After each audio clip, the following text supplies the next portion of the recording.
When I was around 14 or 15, skating was my entire world. It wasn't just a hobby. It was my escape, my way of feeling alive. Every weekend, I would meet up with my friends, and we'd skate until the sun dipped low, turning the city streets into our personal playground. We were free, just us. The sound of our wheels grinding against the pavement, the wind in our faces, and the echo of our laughter. Those were the moments that made my teenage years unforgettable. But there's one weekend that still haunts me to this day, and not because of a trick gone wrong. No. This night stands out for reasons far darker. It started off like any other. Me and my crew skating downtown, challenging each other to pull off new moves, pushing each other to be better. As the night went on, though, one by one, my friends headed home, leaving me alone to navigate the quiet, dimly lit streets. I didn't mind, at least not at first. Skating solo was peaceful in its own way, but the further the night stretched, the quieter everything became. By the time 11 p.m. rolled around, I figured it was time to head home. I hopped on the bus, the familiar city lights blurring past me as the bus rattled through the streets. But something was off. There was an eerie stillness in the air, a kind of unnatural calm that made me feel uneasy. As the bus neared my stop, that feeling only intensified. When I finally got off, I found myself on a major street. The only sounds around me were the faint hum of the city in the distance, and the echo of my footsteps. It was just a 2-minute walk from the bus stop to my house, a route I had taken countless times. But tonight felt different. The shadows seemed darker, the air colder, and I couldn't shake the feeling that something wasn't right. As I turned onto the quieter street that led to my house, I spotted something, a figure emerging from the shadows. It was a man on a bike, riding up from a path that snaked by the elementary school near my house. My stomach dropped. The man seemed to come out of nowhere, like he was a part of the darkness itself. There was something about him that instantly made my skin crawl. My instincts kicked in, screaming at me that this was wrong. People were out at night all the time, sure, but not like this. Not in this spot, and not with that unsettling vibe. I quickened my pace, hoping that whatever bad feeling I had would disappear with the distance. But instead it grew stronger, tightening around me like a noose. I heard the man shout, "Hey!" His voice sliced through the stillness, sending a bolt of fear straight through my chest. This wasn't a casual greeting. This was a threat, a call for something darker. My heart raced, adrenaline surging through my veins. I was close to home, but I didn't want to lead him there. That was my safe space, and I couldn't risk bringing whatever danger this was right to my doorstep. I kept moving, faster now, but so did he. In what felt like seconds, he was beside me, cutting me off by the school. He towered over me, easily twice my size, and from the look of him, scruffy, older, clearly drunk, there was no doubt in my mind that he was trouble. My heart pounded in my ears as I tried to size him up, fear gnawing at my insides. He slurred something about where I was headed, but I shot back with sarcasm, masking my terror with bravado. I thought if I acted tough, he might back off, but he didn't. Instead, he leaned in closer, asking if I wanted to go behind the school with him. My blood ran cold. I could barely breathe as the reality of the situation hit me. This man wasn't just messing around. He had something sinister in mind. I glanced around, my mind racing. Could I use my skateboard as a weapon? Would I even stand a chance against someone his size? Should I run? Scream? The houses nearby were dark, everyone asleep. There was no one to help. I was alone. Out of desperation, I fumbled for my phone, trying to call 911, but to my horror, the line was busy. My pulse quickened, my hands trembling as I gripped my skateboard, ready to fight if it came to that. But then, as if by some miracle, I saw her, a woman walking down the street about 70 feet away. She was older, maybe in her 60s, and at that moment, she was my only hope. I sprinted toward her, yelling for help, my voice shaking with fear. The man on the bike followed, but I didn't care. I needed to reach her. When I did, I begged her for help, but she was startled, confused by the sudden appearance of two strangers in the dead of night. She recoiled, telling me to back off, but I couldn't. I noticed she had an accent, and in a last-ditch effort, I asked if she spoke Polish, something I had picked up from my family. Her eyes softened when she responded in Polish. Relief washed over me as I quickly explained what was happening. The moment she understood, everything changed. She became my protector, standing between me and the man, urging me to try 911 again. I did, and this time the call went through. The call. As I explained the situation to the operator, the man muttered something under his breath and rode off, disappearing into the shadows as quickly as he had appeared. When the police arrived, they searched the area but found nothing. The man had vanished, leaving behind only the lingering fear that still grips me when I think about that night. That encounter changed me. It made me realize how quickly things can go wrong, how vulnerable we really are, even in the places we think we know. If that woman hadn't been there, I don't know what would have happened. She saved me, in more ways than one, and I'll never forget it.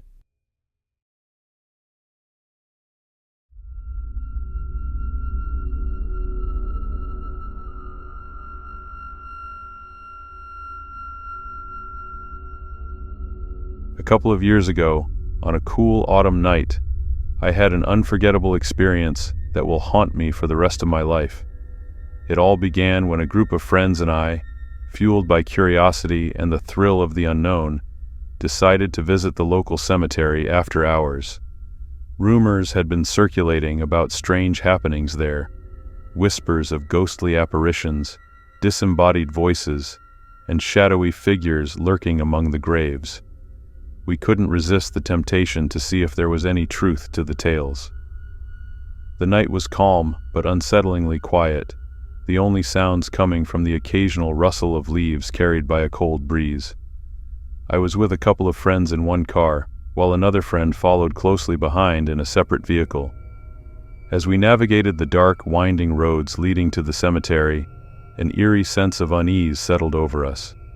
The closer we got, the more the air seemed to thicken with a foreboding that made the hairs on the back of my neck stand on end.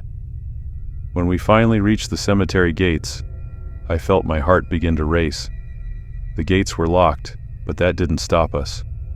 We parked our cars just outside the entrance and decided to continue on foot. As we crossed the threshold into the cemetery, the moonlight cast long, ominous shadows over the gravestones, creating an almost surreal atmosphere. The ancient headstones, worn and weathered by time, seemed to watch us with a silent warning. We wandered through the rows of graves, reading the names and dates engraved on the cold, unyielding stone. The night was still, yet every step we took felt like we were disturbing something that should remain undisturbed. The silence was heavy, pressing down on us, amplifying our every movement. Then suddenly my friend who was driving the other car gasped, pointing ahead with a trembling hand. We all turned to look, and there, in the faint light of the moon, we saw it. A small figure darting across the road in front of the truck. It was quick, barely more than a blur, but unmistakably human in shape. A collective chill ran down our spines as we stood frozen, trying to make sense of what we had just witnessed. Was it a trick of the light? A figment of our imaginations? Or something far more sinister? Panic began to set in, and we hastily made our way back to the cars. My hands shook as I fumbled with the keys, desperate to get inside and lock the doors. As we started to drive away, the feeling of dread only intensified. The road seemed longer, darker, as if we were being pulled back toward the cemetery by an unseen force. Then, without warning, my friend in the other car slammed on the brakes. We pulled up beside them, rolling down the window to ask what had happened. Their faces were pale, eyes wide with fear, as they explained that they had heard a loud bang on the back of their car, like something, or someone, had hit it. We all got out to inspect the damage, the cold night air biting into our skin. What we found sent a jolt of terror through us. small handprints smeared across the back of the car, as if a child had reached out and touched it. We stood there, paralyzed by fear and disbelief, our minds racing to comprehend the impossible. The figure we had seen, it wasn't just a shadow or a trick of the light. It was real, and it had left its mark on us. The cemetery, once a place of quiet rest, now felt like a portal to something dark and malevolent, a place where the dead did not rest easy. Without a word, we all piled back into our cars, slamming the doors shut and locking them tight. The drive home was a blur, each of us too shaken to speak.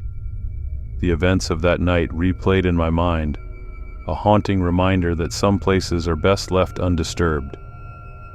To this day, I can't explain what we saw or what left those handprints on the car. Was it the spirit of a lost child, wandering the cemetery in search of something? Or was it something more malevolent, something that had been awakened by our presence? I don't know, and I don't think I ever will. But one thing is certain. That night left an indelible mark on all of us, a chilling reminder of the thin veil that separates the living from the dead.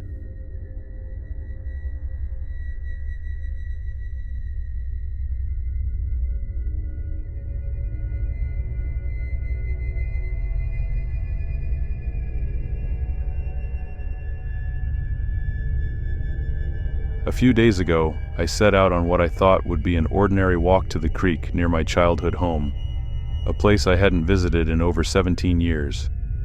The memories of this place were strong, filled with the innocent adventures of a time long past. But as I approached the creek, I had no idea that this nostalgic journey would take a dark, unsettling turn that would haunt me for days to come. The path to the creek was once a well-worn trail, familiar and inviting, but as I walked it now, it felt strangely unfamiliar. The trees that lined the path seemed taller, more menacing, as if they had been silently watching and waiting for my return. Their branches creaked in the wind, creating an eerie symphony that sent chills down my spine. It was as if the forest itself was alive, whispering secrets in a language only it could understand. As I drew closer to the creek, I noticed something odd. A wire fence now ran along most of the creek, cutting off access to much of the area I once explored freely. The fence was rusted, old, and seemed out of place, as if it had been hastily erected to keep something out, or perhaps to keep something in. Despite the barrier, I found a small gap in the fence and slipped through, determined to reach the water's edge. The creek was as I remembered it, yet different. The water, once clear and inviting, now appeared murky and dark, reflecting the overcast sky above. A thick fog clung to the surface, obscuring what lay beneath. The air was heavy with the scent of damp earth and decaying leaves, a smell that seemed to cling to my skin, making it hard to breathe. I felt a sense of unease, as if I were trespassing on sacred ground. I had come here with a purpose, to reconnect with an old friend, the ancient oak tree that had stood on the creek grounds for over 100 years. This tree had been my confidant, my protector during my childhood. I could feel its presence even before I saw it, a towering figure in the distance, shrouded in mist. But as I made my way towards it, I realized something was wrong. The oak tree was there, but it was no longer the same. Its once majestic branches were now twisted and gnarled, like the hands of a corpse reaching out from the grave. The bark was scarred, covered in deep gouges, as if something had tried to claw its way out from within. The air around it felt thick, oppressive, as if the tree was radiating a malevolent energy. I hesitated, feeling a sudden urge to turn back, but something compelled me to keep going. As I reached the base of the tree, I noticed a strange symbol carved into the trunk. It was a series of interlocking circles, forming a pattern that seemed to pulse with a faint, unnatural light. The symbol was unfamiliar, but it filled me with a deep sense of dread. I had the sudden, irrational feeling that I was being watched, that something was lurking just beyond the edge of my vision. I quickly pulled out my phone to take some pictures, hoping to capture the unsettling atmosphere. As I snapped a few shots, I noticed a small yellow light in each of the photos, hovering near the center. It wasn't until I got home and reviewed the images that I realized the light wasn't just a flare from the setting sun. It was something else, something that seemed to move from one photo to the next, as if it were following me. The more I stared at the photos, the more certain I became that the yellow light was not a trick of the camera. It was an intelligent observer, something that had been watching me, tracking my movements. The thought sent a shiver down my spine, but I couldn't bring myself to delete the photos. It was as if they held some kind of power over me, compelling me to keep them. The following day, I couldn't shake the feeling of unease. The dream I had a few months ago, where I explored a playground that had changed from my childhood memories, now seemed more like a premonition than a simple dream. In the dream, I saw a flying fox with a bat decoration on top, and when I visited the playground in reality, there it was, just as I had seen it. But there was something off about it, something I couldn't quite put my finger on. That evening, I decided to return to the creek, despite the growing sense of dread that had been gnawing at me all day. As I walked down the path, the trees seemed to close in around me, their branches forming a dark canopy that blocked out the fading light. The air was thick with fog, and every sound was muffled, creating an oppressive silence that weighed heavily on my mind. When I reached the creek, I saw it again, the yellow light hovering just above the water's surface. It flickered like a flame, casting long shadows across the ground. I felt an overwhelming urge to follow it, to see where it would lead me. Without thinking, I stepped off the path and into the water, the cold liquid seeping into my shoes, numbing my feet. The light moved slowly, leading me deeper into the fog. The further I went, the more disoriented I became. The landscape around me shifted and twisted, trees blending into one another, the creek winding in impossible directions. It was as if the world itself was unraveling, reality bending and warping around me. Then I heard it, a voice, soft and distant, calling my name. It was coming from the direction of the light, beckoning me forward. The voice was familiar, but I couldn't place it. It sounded like someone I once knew, someone I had long forgotten. I tried to resist, but the pull was too strong. I had to know who it was. As I reached the source of the light, the fog parted, revealing a figure standing in the water. It was a woman, her skin pale and translucent, her eyes glowing with the same eerie yellow light. She was dressed in tattered rags, her hair matted and dripping with water. Her mouth moved, but the words were garbled, incomprehensible, as if she were speaking from the depths of a nightmare. I tried to back away, but my feet were rooted to the spot. The woman raised her hand, and I saw that it was covered in the same strange symbols that had been carved into the oak tree. She reached out to me, her fingers brushing against my skin, and I felt a cold, electric shock that jolted me awake. I was lying on the ground, the fog gone, the creek silent. The sun had set, and the world was plunged into darkness. I scrambled to my feet, my heart racing, my mind reeling from the encounter. The yellow light was gone, but the feeling of being watched remained, a constant presence just beyond the edge of my vision. I hurried home, my thoughts racing. What had I just experienced? Was it a ghost, a spirit, or something far more sinister? The memories of the dream, the strange symbols, and the yellow light all swirled together in my mind, creating a terrifying picture of something I couldn't explain. The next morning, I woke to the news that the aurora had been visible from our area, a rare and beautiful phenomenon. But the beauty was lost on me. All I could think about was the woman in the creek, the feeling of her cold touch, and the ominous sense that something had followed me home. The photos I took that day are still on my phone, but I can't bring myself to look at them again. I'm afraid of what I might see, afraid that the yellow light will be there, waiting for me, watching me. I've tried to go back to the creek, but every time I approach the path, A wave of fear washes over me, forcing me to turn back. Something changed that day, something deep within me. The creek is no longer a place of fond memories and childhood adventures. It's a place of darkness, a place where something ancient and malevolent dwells. And whatever it is, it's still out there, watching, waiting for the next time I return. I don't know if I'll ever go back, but the pull is strong. I can feel it in my bones, a constant tug at the edge of my consciousness. The creek is calling me, beckoning me to return, to face whatever it is that waits for me in the shadows. But I'm not sure if I'm ready, or if I ever will be. For now, all I can do is try to forget, to push the memories to the back of my mind, and hope that the yellow light never finds me again.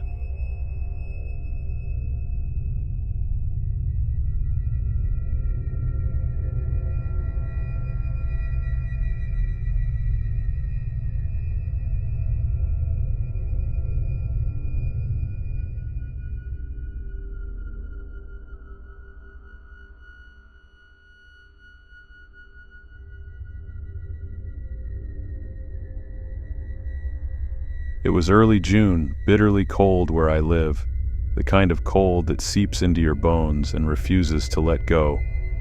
My best friend, Heather, I've known her for almost 40 years now, like a big sister to me, decided we both needed a break from the daily grind of traffic controlling. Heather has this tiny, scruffy mini foxy named Pippa, a dog that radiates energy and loyalty. Pippa's got history too. She used to belong to the old church caretaker in the woods, a place with more than its share of shadows. That's Pippa, resilient, always up for an adventure. So the three of us hit the road. We aimed for the border ranges, planning to drive out towards Tenterfield, a town with a name that hangs heavy with history. Peter Allen, the guy who wrote I Go to Rio, was born there. Maybe you've heard of him. The drive was supposed to take 6.5 hours, give or take, but the universe had other plans. We hit roadwork after roadwork, mostly managed by people I knew from the job. It felt like the day was conspiring to slow us down, keep us away from whatever awaited. When we finally rolled into town, the sun was sinking low, casting everything in that eerie twilight where shadows seem longer than they should be. We found a local pub and decided to crash for the night, but I couldn't shake this nagging sense of unease, like eyes watching us from the moment we entered town. Not the usual kind of tired restlessness, something else. Heather felt it too, though she didn't say anything at the time.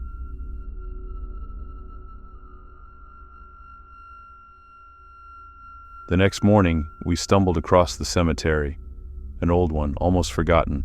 The kind you only find if you know exactly where to look, or if something wants you to find it. It was tucked away down a dusty, unused road, surrounded by scraggly patches of forest and open, lifeless land. The place was run down, gravestones crooked and crumbling under the weight of time. Some were so worn, the names and dates had been erased, like they'd never existed. Pippa, always full of curiosity, trotted ahead of us, her nose twitching as she explored the new smells, oblivious to the chill creeping into my gut. Most of the graves were overgrown with ivy, lantana, and lichen.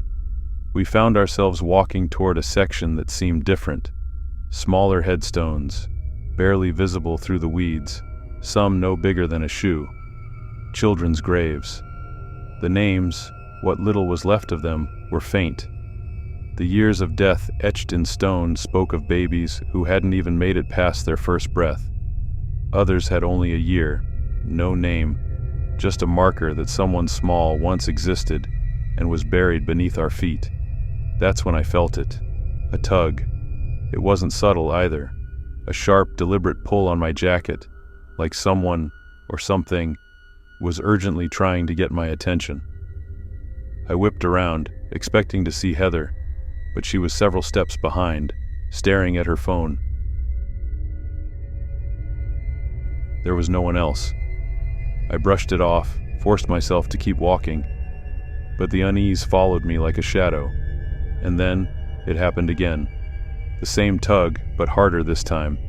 It felt too real, too deliberate. I spun around fast, hoping to catch a glimpse of whoever was playing games with me. But the path was empty, dead silent, except for the distant rustle of leaves, the kind of silence that makes your skin prickle. Heather, sensing something off, finally looked up.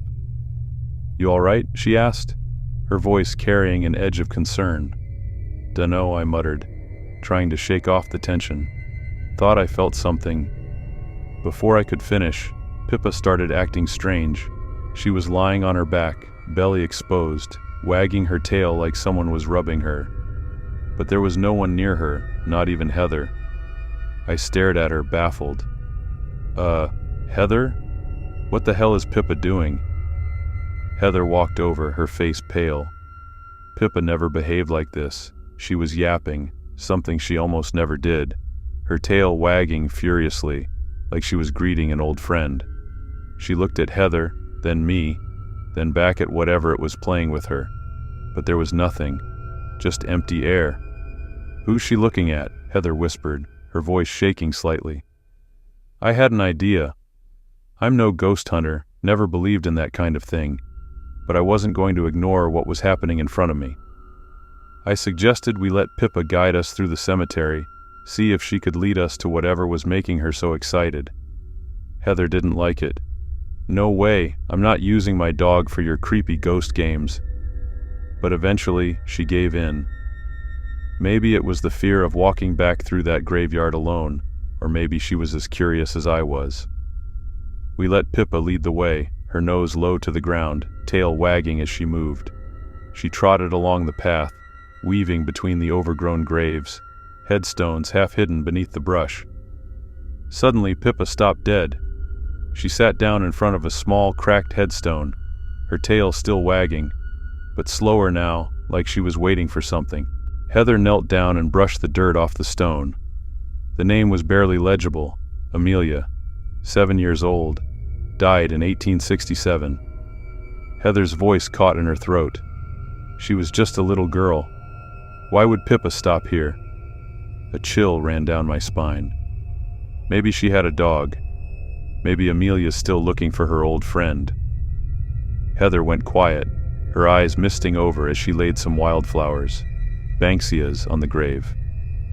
Pippa wagged her tail softly, her gaze fixed on the headstone like she understood something we didn't.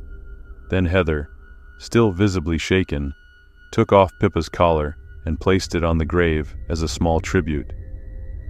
As we turned to leave, I couldn't shake the feeling that we were being watched, not by something malicious, but by something lost, yearning.